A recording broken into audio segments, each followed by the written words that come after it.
안녕하십니까. 인터넷 방송 자존감을 키워주는 방송을 다시 시작하도록 하겠습니다.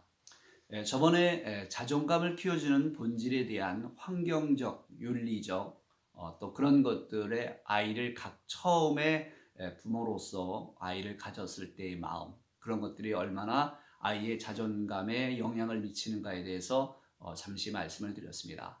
이제 그 자존감의 본질의 두 번째 이야기는 그 아이를 낳았을 때 부모님의 마음이 그 아이에게 얼마나 큰 자존감을 주고 있는가에 대해서 말씀을 드리도록 하겠습니다. 물론 어떤 부모님든 간에 아이가 이 세상에서 가장 귀하고 예쁘고 또 훌륭한 아이로 키워주기를 바라는 것이 부모님들의 마음입니다. 하지만 많은 부모님들이 그러한 마음을 갖고 있지만 아이를 키우다 보면 환경적인 것, 또 재정적인 것, 여러 가지가 복합적인 게 들어와 있어서 그 아이를 키우는 데 있어 남과 비교하게 되고, 그래서 아이에게 또 상처도 주고, 그런 것들이 반복되는 삶들을 살아가고 있습니다. 그래서 요즘 많은 어린 친구들이 자존감을 잃어서 자살하는 친구들도 많고 또 상처받는 친구들도 상당히 많습니다. 그러면 그러한 자존감을 키워주는 가장 근본적인 것은 뭐냐면 그 아이에 대한 부모님의 생각입니다. 우리가 보통 아이를 키울 때 아이들이 말을 하거나 또 자리에서 일어나면 천재이라고 다 얘기를 하고 있습니다.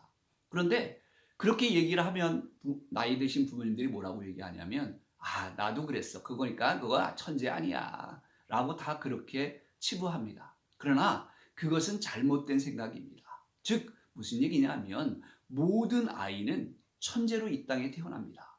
어떤 것이 천재냐? 공부만 잘해서 천재가 아니라 그 아이가 가지고 있는 모든 독특한 것들이 천재입니다. 왜냐하면 한 가지로 예를 들자면 이 세상에서 귀하다고 느껴지는 것이 무엇 때문에 귀하다고 느껴지십니까? 그것은 하나밖에 없기 때문에 귀한 것입니다. 즉 자녀가 생김새나 또 성격이나 모든 것들은 이 세상에 하나만이 존재하기 때문에 정말로 귀하고 아름다운 것입니다. 그렇기 때문에 우리가 내 자녀는 귀하다라는 생각에 마음으로 계속 컨트롤해서 귀하다라고 하는 것이 아니라 진정으로 귀하고 아름답고 천재인 것입니다.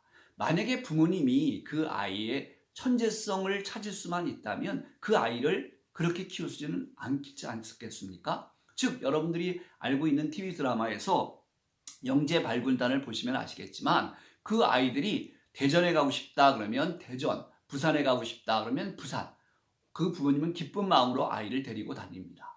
그런데 그 마음속에 무엇이 있습니까? 우리 아이가 전국의 1%에 되는 천재 아이구나라고 생각하는 마음이 있습니다. 그렇다면 그것은 그 아이만의 뿐만이 아니라 여러분이 키우시는 모든 자녀들은 다 천재일 수밖에 없고 그렇게 천재로 태어나는 것입니다. 그렇기 때문에 부모님이 어떠한 마음을 가지고 있어야 되냐면 그 아이는 천재이고 또 천재이구나라는 생각을 가지고 아이를 바라봐야 됩니다. 그러면 만약에 아이가 물그릇을 쏟았다고 생각을 해봅시다.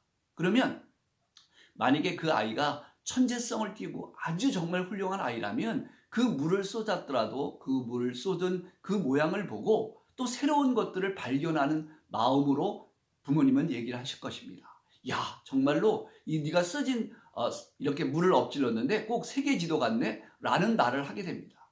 여러분들이 그 통계적으로 아시겠지만 나이가 많은 부모님이 아이를 낳았을 때 천재가 많이 난다고 얘기를 하고 있습니다. 되게 역설적인 얘기지만 젊은 부모가 아이를 낳았을 때 천재를 만드는 것보다는 나이가 좀 들었을 때 아이를 낳을 때 천재로 만드는 확률이 많다는 사실에 놀라지 않겠습니까? 그것은 뭐냐면 그 아이를 바라보는 시선이 틀리다는 겁니다. 나이가 들면 아이의 모든 것들이 귀하고 아름답습니다. 그 원리입니다. 자존감이란 부모님이 그 아이를 어떤 마음으로 바라보느냐가 가장 그 자존감에 영향을 주고 있다는 사실을 꼭 기억하시기 바랍니다. 그래서 우리 인간은 이 땅에 태어날 때 정말로 이 세상에서 아주 귀하고 아름답습니다. 이것은 여러분들이 그렇게 생각해서가 아니라 원리입니다. 원리. 그렇기 때문에 여러분 부모님들은 그것을 절대로 잊어버리시면 안 되고 또 그것을 실천하실 수 있어야 됩니다. 그러면 자존감을 키워주는 아주 놀라운 결과를 낳게 될 것입니다. 자, 그러면 이제 다음 방송에는 뭐냐면 자존감을 키워주는 데 있어 부모님들의 역할이 있습니다. 부모님의 아버지의 역할, 어머님의 역할, 아들들의 역할들이 있습니다. 그 역할이 어떻게 자존감과 연관된가를 방송하는 다음 시간을 꼭 기대해 주시기 바랍니다. 감사합니다.